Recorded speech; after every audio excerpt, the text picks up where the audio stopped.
Olá, colegas, sejam bem-vindos a mais um webinar da equipa Odisseia da Porta Editora. Hoje vamos ter uma conversa muito agradável porque eu, antes de começar o webinar, já estive a trocar as opiniões com o professor. Temos o professor connosco hoje, o professor Rui de Carvalho, que é licenciado em Bioquímica pela Universidade de Coimbra, fez o mestrado em Biologia Solar também pela Universidade de Coimbra.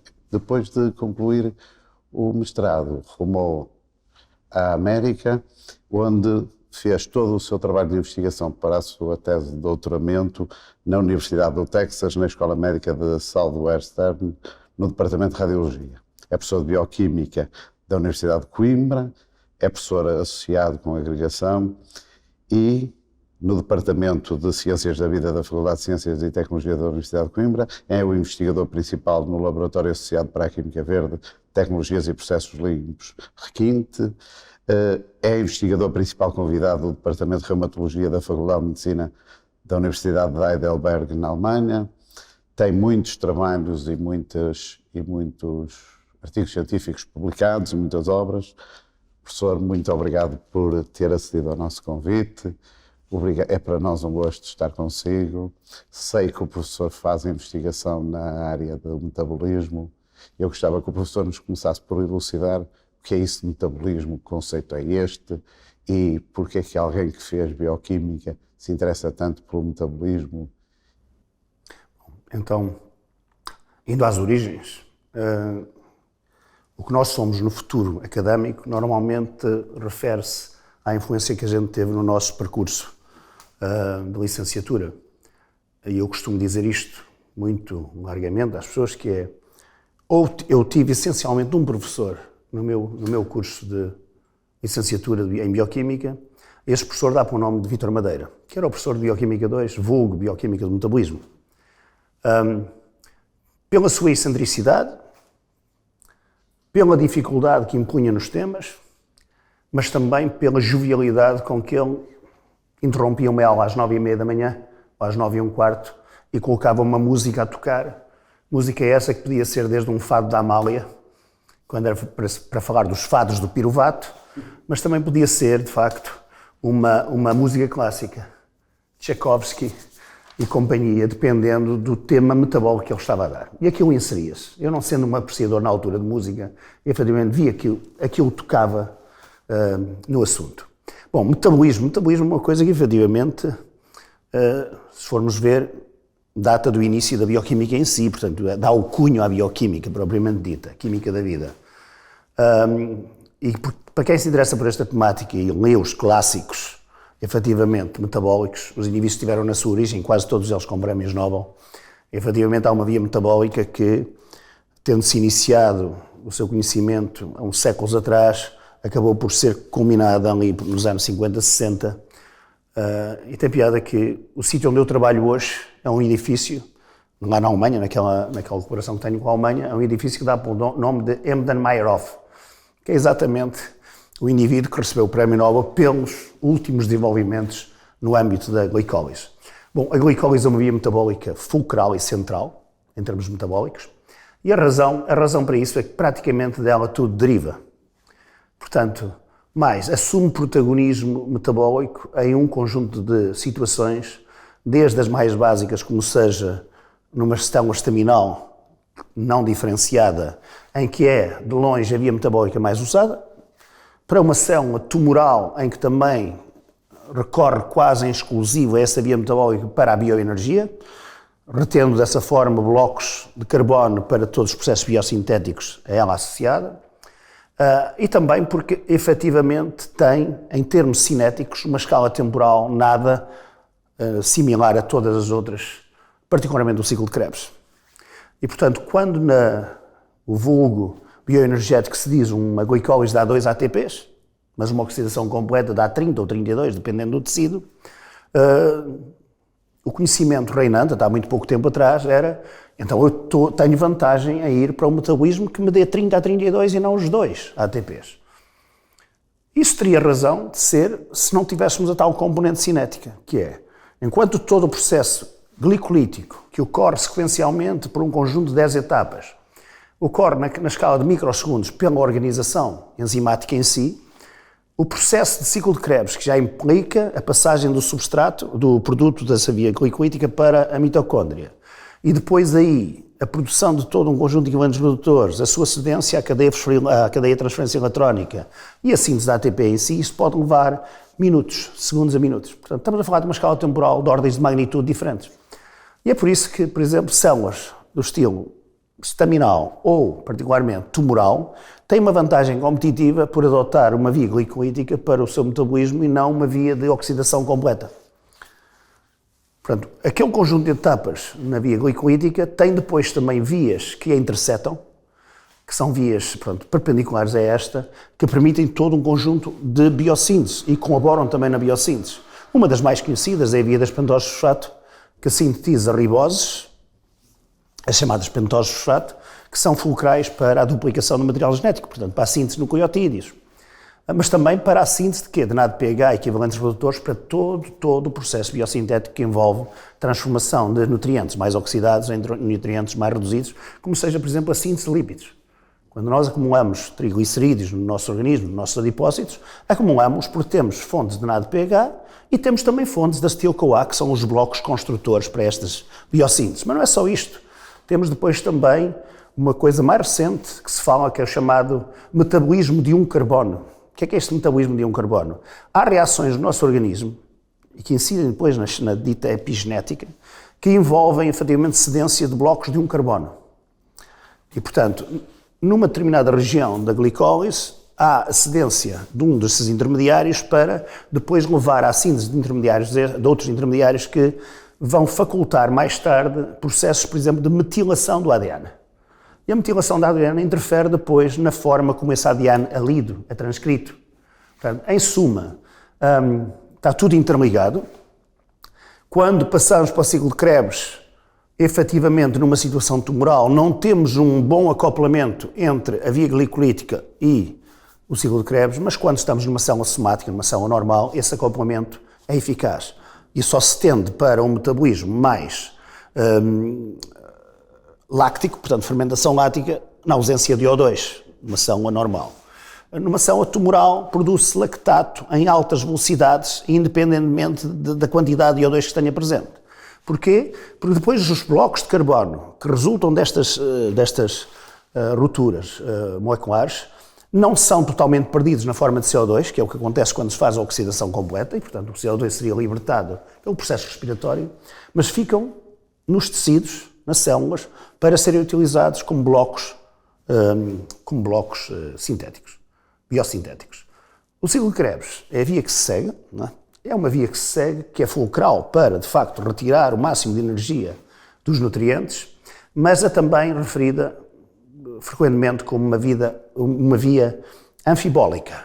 Anfibólica, a terminologia significa que ela simultaneamente pode ser uma via catabólica, ou seja, que promove degradação nutricional e síntese de energia, portanto, e síntese de equivalentes redutores para a energia, ou pode ser anabólica, permitindo o quê? A interconversão de nutrientes, uns que estão em mais abundância, outros em menor abundância. Eu faço esta troca de nutrientes no sentido de quê? De estimular a proliferação em si. E são as mesmas enzimas que garantem as mesmas enzimas, sim. Fantástico. Portanto, há muito tempo atrás, e nos primórdios, e quando se davam os textbooks, os livros de texto de bioquímica, mais convencionais, colocava-se muitas vezes o ciclo de Krebs como uma via quase irreversível. As setas iam todas no mesmo caminho, que era o caminho catabólico, que era aquele que era mais conhecido. Hoje em dia, salvo uma exceção, que estaremos para ver nos próximos tempos se é exceção ou não, todos os fenómenos metabólicos, todas as reações metabólicas que ocorrem no ciclo de Krebs são bidirecionais. Uma delas com uma vantagem muito acrescida para o metabolismo de células com elevada proliferação, nomeadamente aquelas que eu já referi, de cancro ou estaminais. Porquê? Uma das etapas ditas irreversíveis no processo era a conversão de isocitrato em alfa-cetoglutarato, nessa descarboxilação oxidativa. Bom, nós já temos agora umas enzimas, umas isoformas enzimáticas, que fazem exatamente o processo reverso, que é uma carboxilação redutiva. Qual é a vantagem acrescida disto? é que, em vez de termos um conjunto de etapas metabólicas que nunca permitiriam a acumulação de carbono se fossem na via direta, na via sequencial, quando se reverte, eu, em 2 passos metabólicos, transformo alfa-cetoglutrato e os seus aferentes, que é glutamato e glutamina, que estão em muita abundância nos tecidos, em isocitrato e citrato. E o citrato é a fonte primordial para a síntese lipídica. E quando temos proliferação celular, não podemos apenas pensar em duplicação de material genético, temos naturalmente de pensar em uma componente que é criar membranas. Também temos de ter membranas para as células duplicarem. E de onde é que podem vir essas membranas? Bom, se não houver lípidos suficientes na dieta, extracelularmente, temos de os produzir intracelularmente no processo de síntese de novo de lípidos, que recorre efetivamente ao citrato e à citrato-liase. Esse processo em 2 etapas consegue-se, sem perda de carbono e, portanto, por isso, a vantagem competitiva de células tumorais. Depois, em conjunto com todas estas vias, eu chamo a isto a via rápida, que é a via glicolítica, porque é efetivamente uma via rápida, e depois a circular interna, que é o ciclo de Krebs. Temos depois associadas a estas vias, N vias metabólicas, nomeadamente degradação e síntese de lípidos, nomeadamente a parte de ciclagem de piruvato e gluconeogênese, que é frequentemente referida até como um ciclo fútil, mas as vias metabólicas, quando são referidas como fúteis, refere aí que um desconhecimento da sua eficácia, porque costumo dizer aos alunos que se elas fossem fúteis, a evolução já estaria encarregue de se ver livre das mesmas. Do ponto de vista metabólico, temos estas vias centrais. Tenho-vos a dizer que, efetivamente, estou um bocadinho desiludido com as células animais pela sua quase ineficiência metabólica quando as comparamos, por exemplo, com células vegetais. Também já que há muitos mais anos, não é? Mas há, de facto, enzimas a nível do reino vegetal que, se nós as possuíssemos, a nossa saúde seria bem melhor e estaríamos muito mais bem capacitados para nos socorrermos. Uma delas seria aquela que nos permitisse transformar gordura em carboidrato. Nós temos uma via metabólica que é a conversão de carboidrato em gordura e essa está super desenvolvida. A conversão de proteína em gordura também está super desenvolvida. Mas uma vez acumulada a gordura, todos nós nos vemos com dificuldade em nos livrarmos dessa gordura. E a razão principal reside no facto de nós não sermos capazes de reverter o processo. Portanto, a partir de gordura propriamente dita, portanto, os ácidos gordos pares, portanto, com uma sequência de carbonos pares, nós nunca somos capazes, no nosso organismo, de gerar carboidrato. Quer dizer que a única forma de nos vermos livres da gordura é queimando-a. E para o queimarmos, temos de a consumir com exercício. Temos, naturalmente, de ter uma coisa muito comumente referida pelo meu professor, que era gordura, por um lado era gordura, é formosura, que era um aforismo bioquímico. E o segundo, que também tem a sua relevância, até mais relevância para mim, é a gordura arde na candeia do açúcar. Nós não somos capazes de metabolizar gordura sem termos fontes internas nutricionais, que nos venham da dieta, mas que nós sejamos também capazes de produzir, que são carboidrato ou outra fonte que não gordura. Porque nós também somos capazes de transformar a grande maioria dos aminoácidos são ditos glucogénicos. Porquê? Porque os conseguimos converter em glucose. Claro. Portanto, nós não precisamos ter uma dieta só à base de carboidrato ou à base de gordura para consumir gordura. Podemos ter também proteína e gordura e o organismo se encarrega de pôr a vela, pôr a candeia a funcionar. E, portanto, certas enzimas no reino vegetal fariam maravilhas nisto, porque permitem pegar na gordura e formar açúcar. Pensa que no futuro o ser humano será capaz de... Muitos anos pela frente. Oh, professor, agora eu gostava de perguntar um bocadinho do seu interesse, do seu atual interesse de investigação na área do imunometabolismo e das doenças metabólicas. Queres falar um bocadinho de como é que um bioquímico faz este trabalho e como os seus interesses se viraram para essa área de pesquisa? Isto é uma história que tem para aí, eu diria, talvez 7, 8 anos. Não muito mais que isso. Mas prendeu-se com o facto de ter tido em Coimbra uma colega da área da imunologia, era bioquímica, mas que depois se doutorou na área da imunologia e que nada percebia de metabolismo ela. Por outro lado, tinha aqui o colega que percebia muito de metabolismo, mas não percebia nada de imunologia. mas cada vez mais existe o interesse em conhecer os parâmetros metabólicos de todo o nosso sistema. E ela achou que o metabolismo, assim como eu também achei, dei-lhe razão, que o metabolismo é primordial no desenvolvimento da nossa reação imune. Portanto, nós só somos competentes imunologicamente se o metabolismo das células do sistema imune estiver ele também competente. Bom, então, fruto dos estudos que ela já fazia na altura, numa caracterização de efetores citotóxicos de certas células do sistema imune, mas sem conhecer nada da componente metabólica, eu simplesmente disse-lhe que se elas produzem esses efetores, têm de ter um metabolismo que a suporte. E então, dos estudos que iniciamos, logo na artrite reumatoide, permitiu-nos ver uma coisa que distingue as células do sistema imune de um indivíduo com artrite reumatoide que circulam, que estão na corrente sanguínea, tem um metabolismo muito distinto das células no sistema imune do indivíduo sem qualquer doença. E o que é que caracteriza esse metabolismo? É, efetivamente, uma taxa glicolítica exacerbada. Batemos sempre na mesma tecla, não é?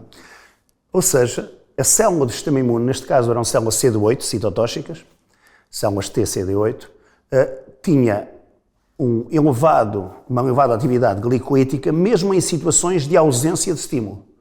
Ou seja, o estado hiperinflamatório mantinha-se ao longo do tempo e não havia um regresso a um estado de não inflamação. É isso que caracteriza, evidentemente, uma doença autoimune. É um constante ataque ao nosso organismo, fruto de um metabolismo exacerbado. Uma glicose, como já referi há pouco, é sinónimo de uma maior taxa proliferativa. Exatamente. Bom, as células do sistema imune têm de replicar para a resposta imune. Uma maior taxa glicolítica é sinónimo de maior biossíntese. Bom, biossíntese é necessária para sintetizar todo um conjunto de interleucinas e de outras moléculas efetoras na resposta imune. Só vão ser produzidas se nós não consumirmos totalmente a fonte orgânica. Bom, verificámos isso para a artrite reumatoide, verificámos que era muito distinta, por exemplo, de uma PSA, de uma psoríase, e de outras doenças imunes, e levando-nos, nomeadamente, a propor a enzima LDH isoforme A, que é aquela que canaliza a produção de lactato mais exacerbada, portanto, piruvato a dar lactato e não o reverso, essa seria a B. O que nós vemos é que nestes pacientes os níveis de LDHA sobem consideravelmente. E, portanto, uma das formas vislumbradas de foro metabólico que poderão, então, atenuar a situação inflamatória é mediante a administração de inibidores dessa LDHA. Sucede que muitas destas enzimas são promíscuas. O que é uma enzima promíscua? Ela não faz apenas aquela reação, ela mete-se em outros processos metabólicos. E quando a gente pensa que conseguiu detectar o alvo, eis que ela encontra outro caminho para, efetivamente, realizar outras reações que fazem com que, afinal, o míssil não foi suficientemente preciso para a LDHA. Portanto, estamos a analisar, neste momento, outras formas de atuar sobre a LDHA, que impeçam, nomeadamente, que ela seja uma enzima que estimula o próprio processo epigenético. Esse é o último projeto submetido, ou pelo menos em via de submissão. Eu não falo com ela há tempo, com a minha colega, mas a ideia é estudar, do ponto de vista funcional, a isoforme LDHA e ver que outros substratos ela consegue atuar, além do piruvato a dar lactato, que fazem com que, efetivamente, haja um mascaramento do efeito inibidor que a gente pretendia para a enzima. Mais recentemente... Portanto, isso prende-se com a possibilidade da proteína alterar a sua estrutura tridimensional? Tem a ver com algumas mutações na própria enzima também. É mutações. A nível molecular ativo. Portanto, pelos vistos, ela também consegue interferir ao nível de um substrato que é do ciclo de Krebs, que é o alfa-cetoglutarato. E isso depois vai ter repercussões a nível epigenético. Exatamente. Não consigo desvendar mais, temos a nossa proposta em cima da mesa para estudar esse assunto, mas, efetivamente, é algo que não prevíamos à partida. Depois também passamos a ter interesse, não apenas, isto é fruto de interações, as pessoas veem o que a gente faz, o que a gente publica e procuram-nos para também quererem saber de que forma é que poderemos coadjuvá-los na análise. Uma das coisas que está a assumir muito interesse nos últimos anos é a imunoterapia, portanto, de cancro. E o problema associado a muita dessa imunoterapia é que fruto do tratamento, os indivíduos que tinham os cancros desenvolvidos acabam por ter uma redução na massa tumoral, acabam por ter um tratamento minimamente aceitável, mas desenvolvem depois outras doenças. Em particular aquelas que eu referi, que são as doenças autoimunes. Portanto, é muito comum em indivíduos com cancro que sofrem tratamento imunoterapêutico desenvolverem artrites reumatoides e outras artritides.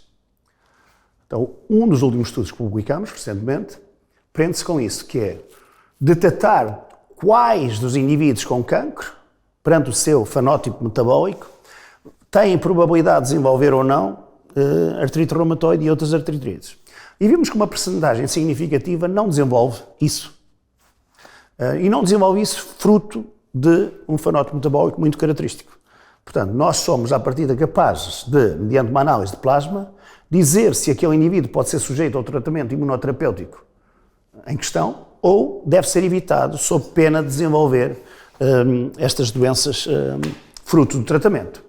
Portanto, a imunoterapia é algo recente, poderíamos dizer que deu os primeiros passos talvez ali em 2000 e final da década de 2000 a 2010, mas está, se formos ver o número de publicações nessa área, está a subir em flecha.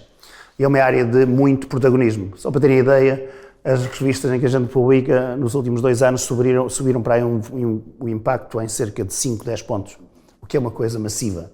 Portanto, há muito interesse nessa área, conhecendo melhor, efetivamente, o metabolismo dessas células e podendo controlá-lo. Portanto, este é o nosso calcanhar daqueles, temos de conseguir controlá-lo, mas o dinamismo metabólico é de tal ordem que, efetivamente, nós não conseguimos ter aquilo que toda a gente quer, que é o alvo, o míssil dirigido.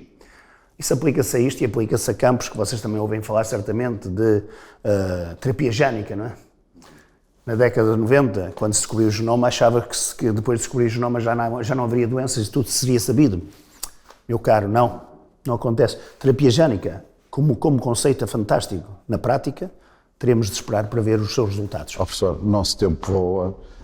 Eu gostava de fazer mais 2 ou 3 questões. Uma delas prende-se com a relação entre a alimentação e estas doenças que nós estamos a falar, doenças metabólicas, e que modo é que modo... Todo um conjunto de doenças. E de que modo é que a alimentação moderna e os hábitos de consumo de produtos transformados pode potenciar ou ajudar a melhorar a vida destas pessoas? Neste caso, a atual está a piorar e temos de arranjar mecanismos de melhorar. Exatamente. O que frequentemente se designa por síndrome metabólico, não é? Todo este conjunto de doenças que caracterizavam sociedades ocidentais, que hoje em dia já caracterizam não só os ocidentais, mas também os orientais.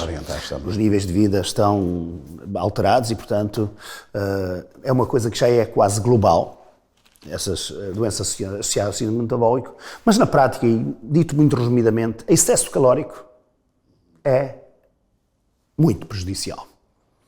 A única coisa que está provada que pode aumentar longevidades e que tem, efetivamente, benefícios do ponto de vista metabólico, do ponto de vista de vida, é a chamada restrição calórica.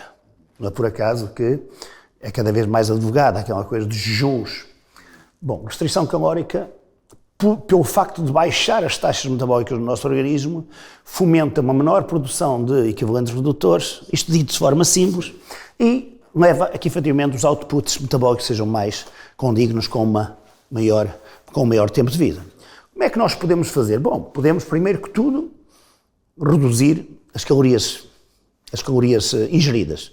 É mais fácil dito que feito, não é? Mas, na prática, isto só se emagrece de uma forma, consumindo menos que aquilo que se gasta. Ponto final. Qualidade de nutrientes, com certeza. Qualidade de nutrientes que se ingerem é efetivamente algo que deve preocupar qualquer indivíduo da minha geração hoje, a ver o que é a alimentação da nova geração. Não é? É tudo pedido pela Uber, já realizado, já feito em casa, com elevadas taxas de gordura, muito carboidrato, porque é a parte mais barata na confecção, mas os verdes, as saladas e tudo que poderia ser benéfico, todo esse conjunto de nutrientes estão efetivamente deslocados do que é a alimentação hoje em dia. E não vamos entrar naquele conceito que uma sopinha à noite é o melhor. Não, uma sopinha à noite pode ser o melhor para quem não esteja, por exemplo, em crescimento, para quem não tenha que se desenvolver. Uma sopinha coadjuvada de qualquer coisa é boa ao almoço e é boa à noite. Nós temos a ter uma alimentação equilibrada, com certeza, e fugir estes fast foods, estes sistemas que estão por demais disseminados. Portanto, ensinar as crianças em casa a cozinhar numa tenra idade, se calhar, é um bom passo. Agora, os nutrientes. Provavelmente, nós temos muitos nutrientes na nossa dieta que acabam por ser excessivamente consumidos, porque também, ao contrário do que é o comum dos mortais a pensar que isso é mentira, é verdade, o preço da carne, da proteína em Portugal, mesmo com esta inflação recente, é algo que é relativamente barata quando comparado com outros pontos do planeta. Portanto, o acesso à proteína é demasiado barato para a taxa, para termos taxas mais reduzidas. Porque se há dietas que fomentam, por exemplo, o uso da proteína como algo que emagrece, de facto, do ponto de vista termodinâmico, é correto. Porquê? Porque no consumo de proteína nós temos sempre uma parte que é gasto de energia pela eliminação de um detrito, de um tóxico do uso de proteína, que é a ureia. A ureia, exatamente. Isso custa energia. Isso custa energia na balança. Se eu consumir as mesmas gramas disto e as mesmas gramas daquilo, como eu gasto depois numa eliminação, com proteína eu estou bem, mas estou mal noutra parte, que é um prolongamento de uma dieta em proteína dá questões a nível renal insuportáveis. Portanto, isso prende-se também com aqueles consumos exagerados de certos ingredientes por pessoal que está na musculação, que vai aos ginásios. Portanto, aqueles excessos de aminoácidos, creatinas, tudo que tenha efetivamente azoto na sua composição, deve ser controlado o seu consumo no sentido de evitar todo este conjunto de malefícios. Agora, entendo que se não seja fácil, o problema da gula vai existir, sempre existirá. Agora, temos de ter uma noção que ou atalhamos caminho ou não somos capazes de alimentar esta população. A população humana está a crescer a olhos vistos. Estima-se que provavelmente em 2050, julgo eu, precisemos de mais 70% de produção de alimentos que aqueles que temos hoje. Portanto, nós estamos a falar para aí de um quarto de século. E, portanto, aquelas questões sobre OGMs ou não OGMs, não é? Era isso que eu ia perguntar. Eu acho que... Se há evidências, eu acho que em tudo... Se há evidências que os OGMs interferem nos processos metabólicos ou os produtos deles obtidos interferem com o metabolismo humano ou podem ser prejudiciais ou potencial. Tem sido feita muita investigação, mas toda a que está libertada não conclui absolutamente nada sobre o assunto. Portanto, há um certo fundamentalismo nesta coisa de não vamos usar esses OGMs porque podem causar problemas de saúde, podem, mas na prática não fundamentam nada cientificamente. Isso é uma tendência mais europeia, não é, professor? É um pouco europeia.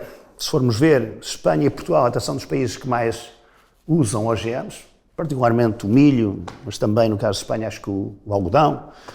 Mas há poucos países. Portanto, a utilização de OGMs está muito mais focada em Norte América e Brasil, e depois também um pouco na Ásia. Do ponto de vista químico, bioquímico falando, o ingrediente em si é igual a outro ingrediente. E como digo, todos os estudos, têm sido feitos muitos estudos, porque quando um OGM chega ao mercado, o conjunto de testes a que foi sujeito são de tal forma elevados que tem de haver alguma correção da nossa parte em dizer isto não foi feito simplesmente para vender um OGM. Exatamente. Tá. E, portanto, eu sou um crente de que ou fazemos alguma coisa para parar o crescimento populacional ou vamos ter que necessariamente acatar os OGMs, sob múltiplos pontos de vista, nomeadamente até pela questão das climáticas. Exatamente. A questão das alterações climáticas. Veio ainda há pouco tempo um estudo que referiu que Portugal perdeu nos últimos anos qualquer coisa como 70% das suas... 70 não, 40%, à volta de 40%, embora depois tenham dito que estava um bocadinho exagerado, das suas zonas úmidas. A perda de zonas úmidas vai fazer com que países que estão nesta latitude e outros vão perder naturalmente terrenos para poder cultivar. E, portanto, eu acho que temos de atalhar, portanto, não temos a solução num único conceito, mas eu acho que um que deveria ser disseminado, e sou disso partidário, e não me importava de começar uma organização nesse assunto, é cada vez mais nós produzimos os nossos próprios alimentos. Seja por essas hortas mesmo citadinas, no próprio edifício, quase, nos terraços, seja por hortas urbanas. Há tanto terreno nas periferias. Aqui em Coimbra, por exemplo, poderíamos falar ali da Quinta Agrária. Muito do terreno da Quinta Agrária, da Escola Agrária, está essencialmente não usado. E fica aqui quase, é uma bicicletinha de distância. Portanto, o meu não fica muito longe daí, eu tenho a minha horta. E posso-vos dizer que no dia-a-dia... Eu também tenho a minha horta. No dia-a-dia eu não compro qualquer vegetal para comer. Eu tenho-os todos também, na minha horta. Uma fruta, com certeza, porque não produzo lá fruta, embora produza alguma na terra, mas aquele vegetal do dia-a-dia, tomate, couves, saladas, produzo lá tudo e só compro uma coisa, que é cenouras, porque naquele terreno não se dão, que senão também nem isso comprava. Portanto, além de ter um efeito significativo na nossa carteira, a qualidade de produto não tem nada a ver com uma coisa que está numa prateleira de hipermercado durante 10 dias, 15 dias, ainda estamos a consumi-lo porque o conjunto de ingredientes que são colocados nesse produto para parecer bem aos nossos olhos, é melhor não começarmos a falar disso, não é? Porque isso tem repercussões metabólicas muito importantes. E, portanto, eu prefiro evitá-los. Ó professor, muito obrigado. Eu quero lhe agradecer em nome da equipa Odisseia a disponibilidade que mostrou e a simpatia que teve connosco. Prazer. Muito obrigado. E aos colegas que assistiram a este webinar, muito obrigado e encontrar-nos num próximo encontro. Deus, até à próxima.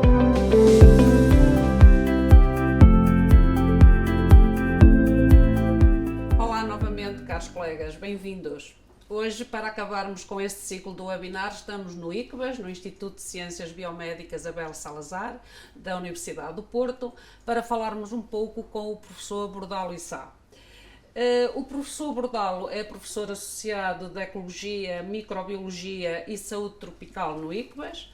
Com 40 anos de experiência em ensino e investigação, publicou mais de 130 artigos e capítulos de livros em diferentes campos, desde ecologia marinha até saúde pública em ambientes temperados e tropicais.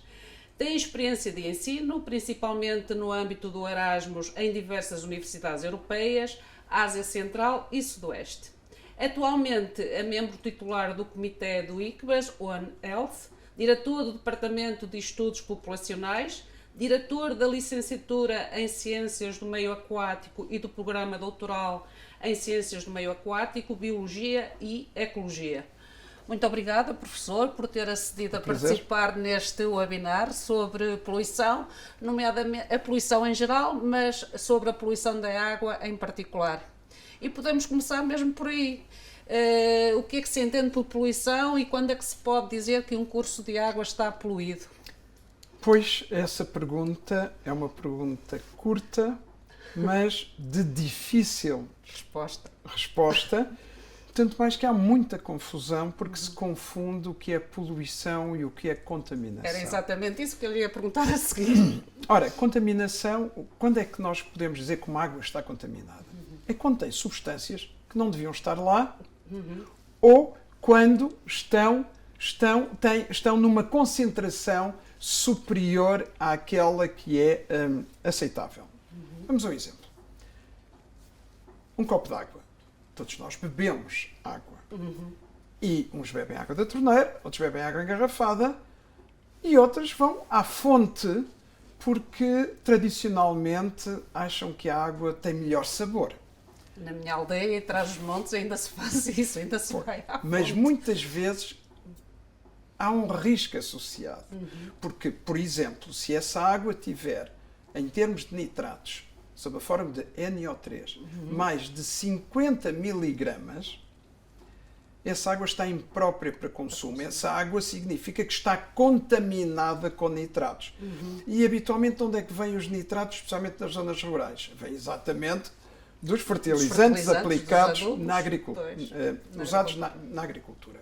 Ora, essa água está contaminada. Mas não significa que esteja poluída. Porque uma água poluída é quando tem essas substâncias que não deviam estar lá, a uma concentração superior, mas que tem efetivamente um efeito sobre os seres vivos dessa zona, desse ecossistema, digamos assim. Mas nós, habitualmente, muito também por força da comunicação social, usam-se os termos como sinónimos, são diferentes. Porque uma água que está contaminada pode não estar poluída, mas uma água poluída está contaminada. Pois, é exatamente isso. E quais são as principais fontes de poluição das águas? Há diferenças entre as linhas de água no espaço urbano e no espaço rural? O professor já esteve aí a falar um bocadinho do espaço rural, mas quais são então os principais contaminantes? Quais são as principais fontes? As fontes de poluição são inúmeras. E, em grande medida, provocadas pelo homem. Que nós já andamos cá há uns milhares, uns milhões de anos, sob diferentes formas de humanos, claro. E nós, tal como todos os outros seres vivos, influenciam também o meio onde estão. Mas nós, desde a Revolução Industrial, influenciamos muito mais. E, em alguns casos, de uma forma irreversível. E se nós pensarmos que a indústria química a nível mundial liberta para o ambiente, todos os anos, milhares de compostos de síntese, ou seja, compostos artificiais, e nós vemos que quem degrada estas substâncias que nós lançamos são os micro-organismos, essencialmente. Mas para estas novas, os micro-organismos ainda não sabem que aquilo é um pitel potencial. Demoram algum tempo a ajustarem-se. Por isso nós hoje temos uma quantidade enorme de produtos invisíveis, de substâncias invisíveis que lançamos no meio ambiente e invariavelmente vão parar à água. E vejam, quando nós olhamos a publicidade na televisão e vemos que determinado produto para a casa de banho ou para a cozinha elimina 99,99% das bactérias, dos vírus, que são sempre apresentados com um ar terrível. Terrível, muito mal. Eu sugiro que as pessoas desconfiem. É que isso acontece porque contém produtos altamente tóxicos que, para além de eliminarem potencialmente, e seja como for, é muito pouco, porque 99,99 é muito pouco. Nós temos muito mais organismos, mas esses podem afetar porque eliminam, mas podem eliminar outros, incluindo afetar-nos. Porque um dos grupos de poluentes que nós temos nas nossas águas vem com os esgotos urbanos e não são apenas fezes, não são apenas bactérias e vírus, são também todos, químicos, não é? Até mesmo que vão desde o sabonete ao shampoo, ao amaciador, a todos os outros produtos, alguns dos quais acabam por ter um efeito, por exemplo, dramático, que é provocar a alteração do sexo de alguns organismos aquáticos. E isso é um indicador que claramente as coisas não funcionam. Mas temos outros exemplos. Por exemplo, meio urbano. No meio urbano nós temos as cidades, as pessoas, mas acima de tudo temos o transporte. E atenção, não é só o transporte individual. O transporte coletivo é também altamente poluente quando continuarem a usar autocarros a combustão. Não é? Pois. Enquanto se continuarem a usar esse tipo de autocarros. Ora, por outro lado, temos os barcos. E tendo nós em conta que 80% do que nós importamos vem de barco, isto mostra, são muitos barcos. Então, que são altamente poluentes, que eles não utilizam propriamente combustível amigo do ambiente. Claro. Portanto, tudo isso combinado... Se ainda somarmos os barcos do turismo... Os barcos de turismo, os barcos de recreio, tudo isso provoca um aumento, por exemplo, do CO2. E quando ele vai para a atmosfera, o CO2 acaba por cair na água, porque o CO2 é um gás que entra em equilíbrio com o que está na água. Quanto mais nós tivermos CO2 na atmosfera temos mais temos mais na água. O que vai alterar depois o E pH, nos, não é? e nos cursos de água doce isso é particularmente dramático por causa da acidificação. Da acidificação. Portanto, claro. nós temos algo que é da nossa atividade urbana, com fortes reflexos na atmosfera e depois que nos cai na água. Basicamente, nós nas zonas urbanas temos o problema com os esgotos urbanos e efluentes industriais, porque há hectares, mas as hectares nem todas funcionam da mesma maneira, nem todo o esgoto chega às hectares, e basta olhar no PPR, no plano de resiliência. Sim. Parte do dinheiro é para infraestruturas para levar esgoto às hectares. Algo que já devia Já devia estar estar feito, resolvido há dezenas de anos e agora não há dinheiros europeus para isso. Especificamente para isso. Já foi, já passou o prazo. Ora bem, temos isso. Temos também os resíduos industriais, que em Portugal, comparativamente com o que nós tínhamos há 30 anos ou há 40 anos, o impacto é menor no sentido em que a nossa indústria foi progressivamente desaparecendo, ganhou o ambiente, não ganhou o país, não é? Mas as que ficaram não têm já estações de tratamento? Vemos que todas elas, para descarregar no meio aquático, têm que ter uma licença de descarga. E quem é que faz o controle? É a própria empresa. Ah, está bem. Então, Portanto, temos as águas residuais urbanas, temos os esgotos e temos depois o resultado da atividade. são esses as principais fontes. Nas zonas rurais é diferente.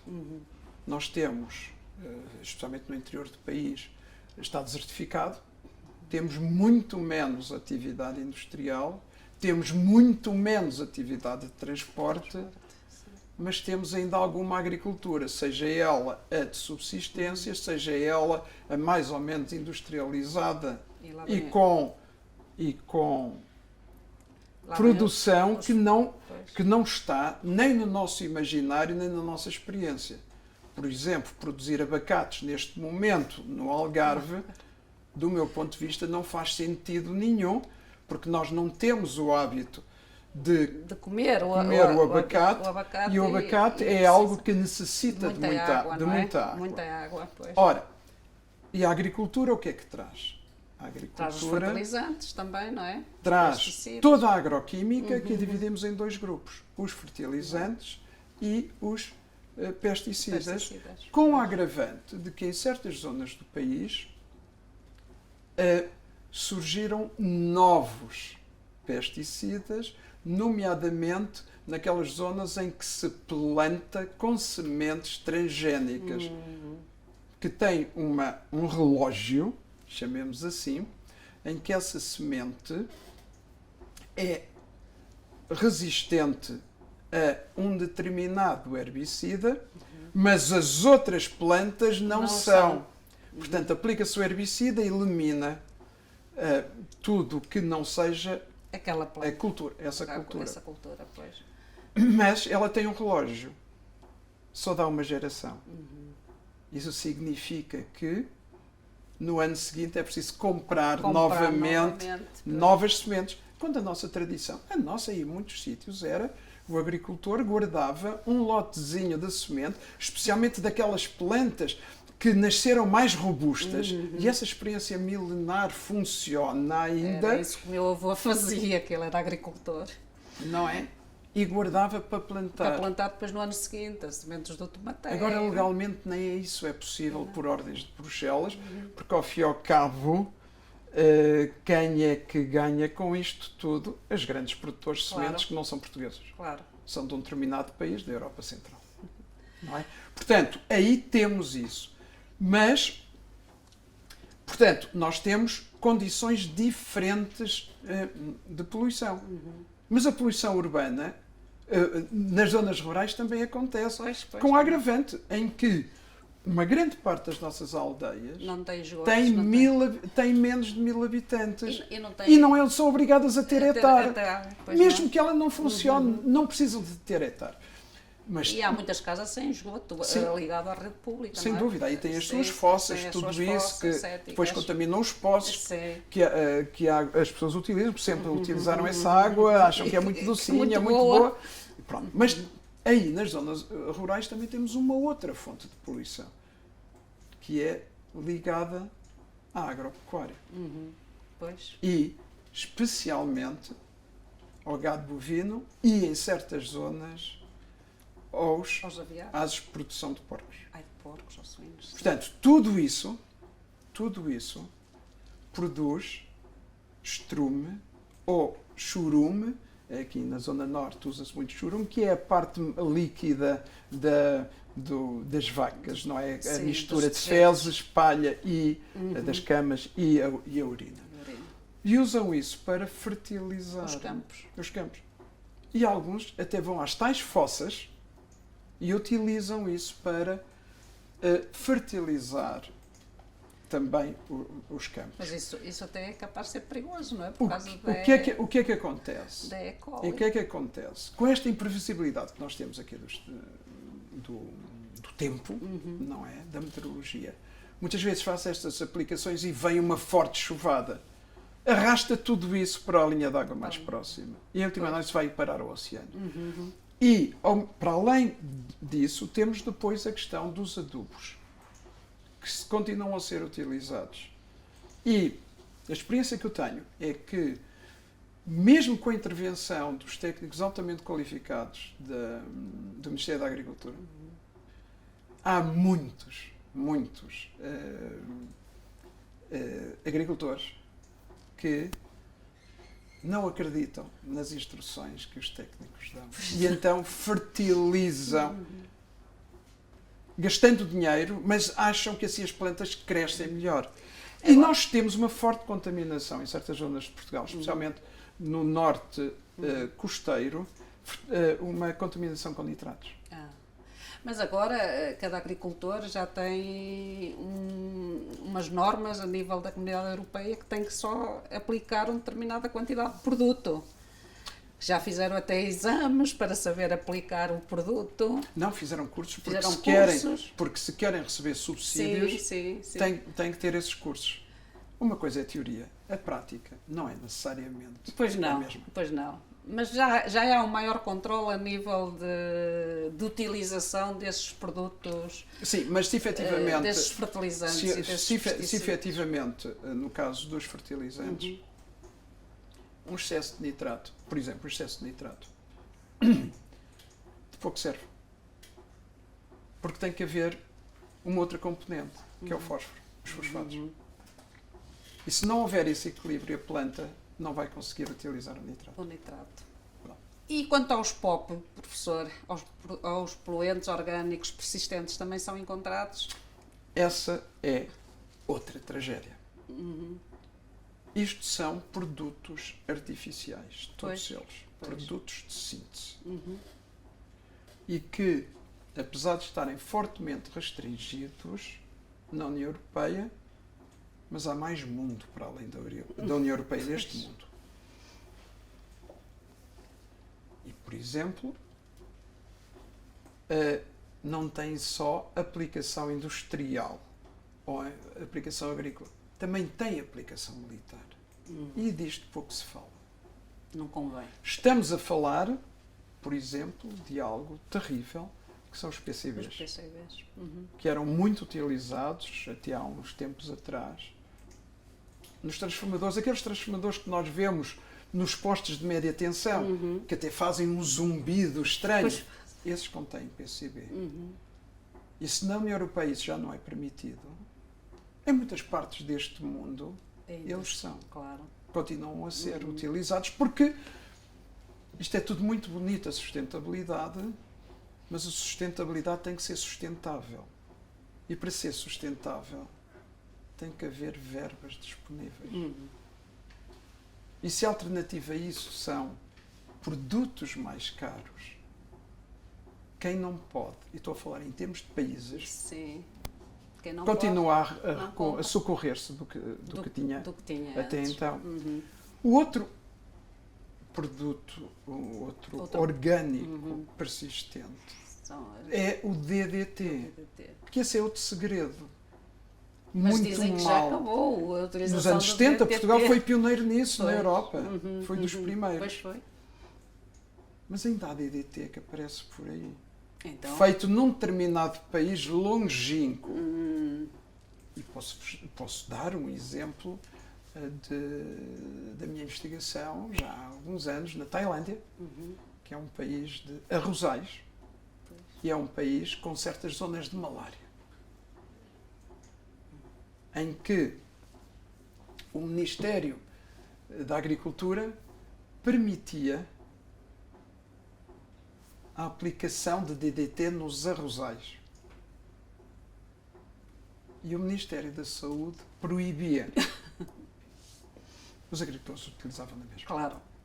Então, depois, isso Portanto, o não é- DDT não está eliminado.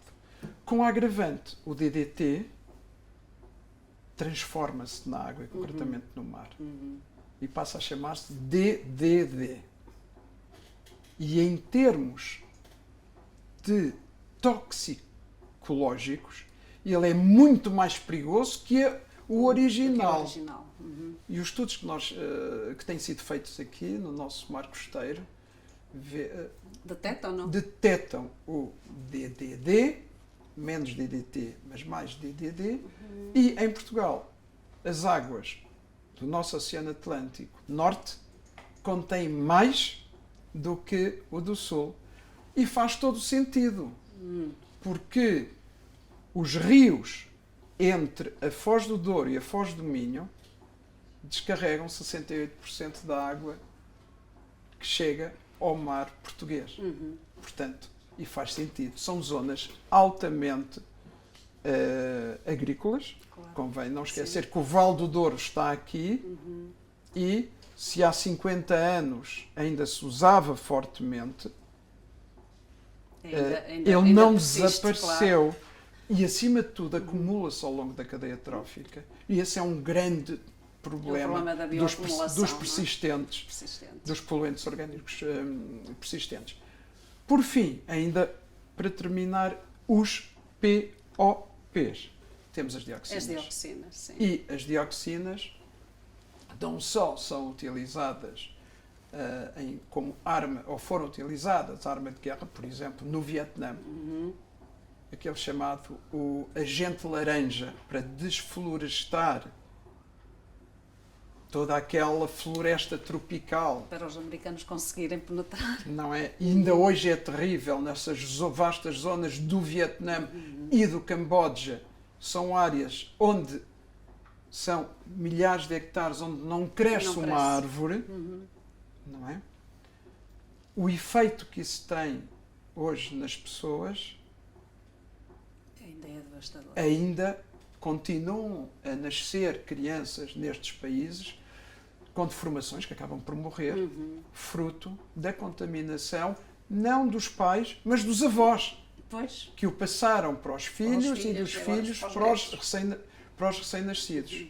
E isto é claramente uma tragédia, mas nós também produzimos dioxinas quando nas nossas lareiras queimamos madeira. Também as produzimos. e depois as cinzas também vão para o solo. O pior é quando vai para a atmosfera. Para a atmosfera. E, professor, e acha que nós portugueses temos mais preocupação com estas questões de poluição? O poder local toma medidas? O que é que o A professor- pergunta é complexa e a resposta não é fácil. Ao longo destes 40 anos que eu levo de ensino aqui no ICBAS, eu vejo que tem havido, até mesmo por parte dos alunos, e os alunos de onde é que eles vêm? Eles vêm da sociedade, não é? Têm muito maior consciência hoje. E na realidade... Era uma pergunta que eu lhe ia Sim, fazer e, assim. e na realidade, vejamos, já que a sua pergunta tem uma componente das autarquias, do poder local. Sim, do não é? poder local. À data de 25 de Abril, podia não haver rede de esgotos. Mas mesmo na aldeia mais pequena havia recolha de lixo. E porquê? Porque o lixo cheira mal. Parece mal. E o esgoto, pronto, vai ali para uma fossa ou vai ali para o ribeirinho mesmo ao pé da casa. Não é? Hoje já não é tanto assim. Hoje há uma muito maior consciência, também porque as obrigações são maiores. O facto de nós termos aderido, quando aderimos à União Europeia, não foi só para receber verbas, foi também para responder a diretivas que nós tínhamos que transpor para o direito interno, mas acima de tudo tínhamos que as executar. E mesmo em termos de ambiente, ainda hoje, Portugal continua a ter que devolver a Bruxelas dinheiro sob a forma de multas, Pois. porque nós continuamos a não cumprir. Não é? Mas há efetivamente mais consciência. Podemos ver com estes dois fenómenos sucessivos e que foram dramáticos para Portugal. O verão, que se prolongou pelo início do outono, desta seca terrível, E depois agora as chuvadas, não é? e depois as fortes chuvadas e as cheias em certas zonas do país. E isto alerta efetivamente as consciências. E as pessoas começam também a exigir, como se viu na comunicação social, sim. a exigir medidas e que as coisas que não sejam só a visita do altar cá ali e depois que se esqueçam. Isto também é uma questão de votos, não é? Depois para o altar. Nós ainda não estamos bem aí, que acontece noutros países da Europa. Basta ver aqui ao lado e um pouco em Espanha, em França, na Bélgica, na Holanda e por aí fora. Inclusivamente, de alguma forma, alterando completamente o papel desta relação com o ambiente, tornando muito mais político, em alguns casos é necessário, em outros casos é uma questão de oportunismo. Nós ainda não estamos exatamente nesse nível, estamos muito atrasados ainda, mas está a haver uma consciencialização e aí a escola tem um papel fundamental. Pois, era isso que eu também lhe ia perguntar. O que é que nós, com os nossos alunos, a nível da escola, podemos fazer, nomeadamente até com os alunos do 12º ano, porque estes assuntos Os alunos são do abordados 12º ano são potencialmente os nossos alunos no ano seguinte. no ano seguinte, claro. Potencialmente. Ora, a formação é fundamental. E não é só por termos mais conhecimento avulso em quantidade. Tem que ser em quantidade, em qualidade e que eles possam executar. E o executar é fundamental.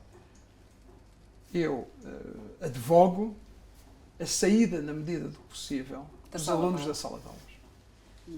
E não necessariamente para a visita de estudo, que em muitas escolas fazem. Sabe falar muito bem como, mas com os parques de recursos, mas fazem. Mais do que a visita de estudo, é o trabalho de campo. Exato. E nesta área da qualidade da água, que entusiasma os alunos, inclusivamente, que espero que os entusiasme depois para enverdarem por essa área em termos de formação universitária e depois em termos de emprego e no futuro. E para quê? Para efetivamente ajudarem esta transformação que lentamente começa a acontecer em Portugal, desta maior consciencialização ambiental.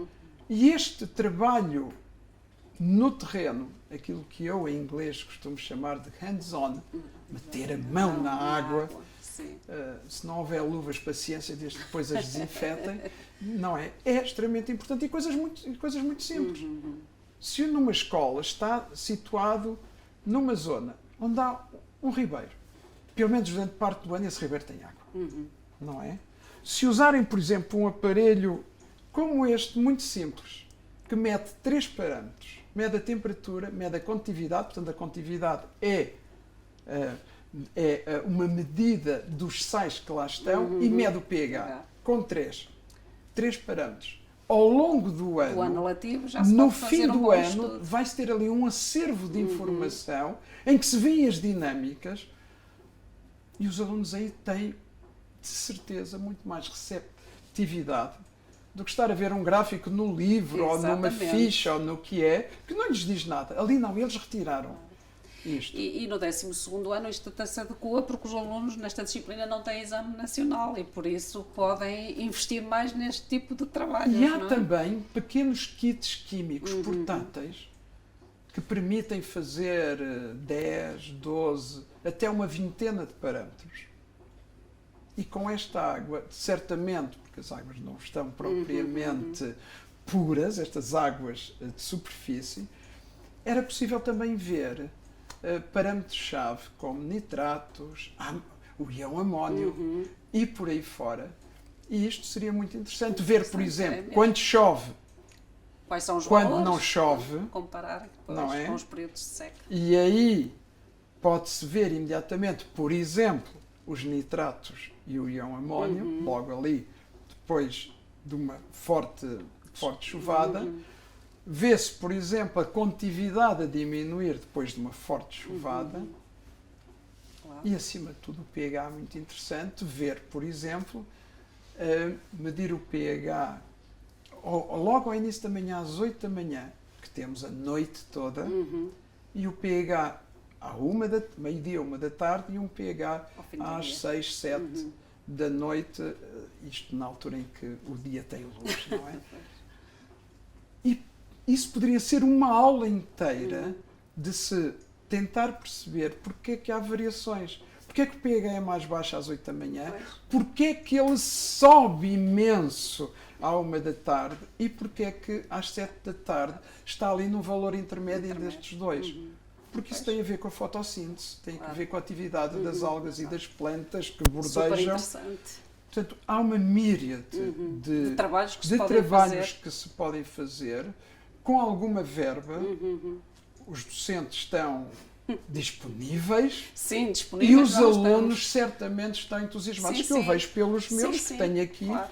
Não, e os alunos no 12º já estão a ter a disciplina porque gostam da disciplina, não é? E por isso é fácil entusiasmá-los. É. O ambiente tem vários capítulos. Tem vários capítulos. As pessoas gostam muito do mar porque vêm aqui os documentários com os golfinhos, com as baleias, tudo isso. Outros veem aqueles programas em terra, da África, na Ásia, especialmente em África, tudo isso. E as pessoas gostam. Agora, é pena em Portugal nós não termos. Nós temos muito pouca produção de vídeos de divulgação científica. Temos muito pouca. Nós não temos, e é pena que na nossa comunicação social, aquilo que nós temos muitas vezes fora de horas que passam, são todos documentários estrangeiros relativamente a situações Que não são que não são, claro. que não são de cá. Portanto, isso também é uma área onde seria importante investir, e há mais vida do que esta que nós temos tido. E os cursos de comunicação social poderiam também começar a pensar nisto. Os alunos que enveredam pela área das ciências também.